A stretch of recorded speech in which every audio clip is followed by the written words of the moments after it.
So far, we have used valence shell electron pair repulsion theory to give a quick and dirty look at molecular geometries. But to really understand what is going on, we need to deal with atomic orbitals and molecular orbitals. You perhaps remember from general chemistry that most of our valence electrons, the ones most commonly involved in bonding, inhabit s and p orbitals, or at least they do when we are talking about atoms. If you don't remember, I'm asserting to you now that they do.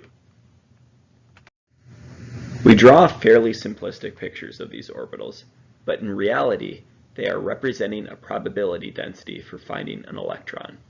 A 1s orbital may have most of its electrons in the sphere shown, but near the center, there is a much higher chance of finding an electron than on the outside. Our simplest orbitals are of the s type. S orbitals are easy to work with because they have the same phase all the way around. This means that no matter which orientation an s orbital is bound, it will have the same overlap and the same bonding characteristics. Super simple, but only hydrogen atoms really use s orbitals like this to bond. So most covalent bonds are directional. When we have higher principal quantum number, n, which is essentially just the period, our s shells are just getting bigger. P orbitals are a little bit more complicated. They have two lobes of opposite phases, with a nodal plane that separates them at the nucleus. A node, or a nodal plane, is just a place where electrons cannot go. There are 3 p orbitals, and the 3 orbitals are orthogonal, which is the three-dimensional version of perpendicular. Together, they roughly make a sphere. When orbitals interact in phase, this essentially amounts to adding. When they interact out of phase, it essentially amounts to subtracting. In-phase interactions result in increased electron density between the atoms, which draws them together, a bond. Out-of-phase interactions result in a nodal plane where there are no electrons between atoms, the opposite of a bond, which we call an antibond, and we generally indicate with a star. Molecular orbital theory is a way that we make sense of the energetics that we see resulting from bonding, but is an extension of the same math that gives us atomic orbitals in the first place. The first assertion of molecular orbital, or MO theory, is that atomic orbitals of similar energy may interact. This is not really a game-changing assertion, since valence orbitals tend to have similar energy anyway. MO theory next states that atomic orbitals form linear combinations, which are just the additions and subtractions that we talked about in the last slide. Every time we combine atomic orbitals, the number of atomic orbitals in is equal to the number of molecular orbitals out. In the example shown, we combine 2 hydrogen s orbitals and we end up with 2 molecular orbitals, one bonding and the other antibonding. Atomic orbitals can overlap with different symmetry. If their overlap has a circle cross-section in the bond axis, like what's shown above, it is a sigma bond. If 2 p orbitals overlap, they will have 2 separate areas of overlap above and below the bond axis, a pi bond. Pi bonds can also happen with d orbitals, but we don't really worry too much about them in organic chemistry. We're going to talk now about how atomic orbitals give rise to the bonding patterns that we see. But first recall that we already know most of our organic atoms will bond in these 3 ways. Notice that an s orbital and 3 orthogonal p orbitals can't really get us to these geometries. Remember, the p orbitals are all right angles from each other, so all 90 degrees, and we only see geometries that are 109.5, 120, or 180. Let's think about why that is. The more overlap that occurs between orbitals, the stronger the bonds.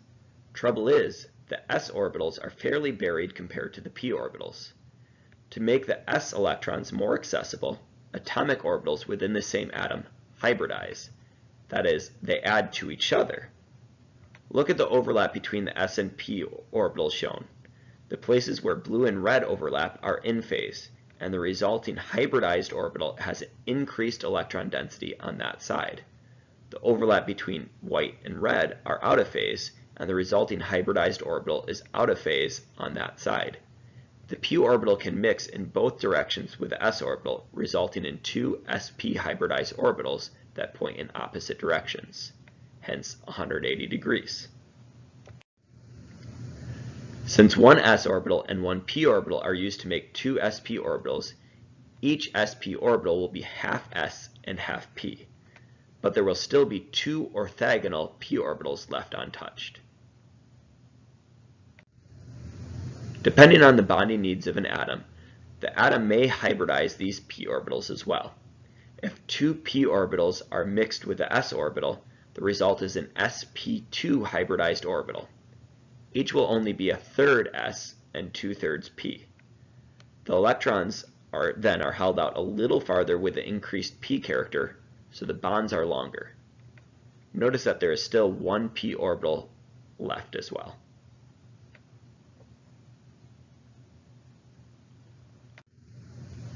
When every valence orbital gets mixed, we end up with 4 sp3 orbitals. Notice that since we have p orbitals contributing in all of the 3 dimensions, our orbitals are arranged in 3 dimensions. Each orbital is only 25% s and 75% p, so they are all held further out than the other hybridized orbitals. There are no p orbitals that are remaining.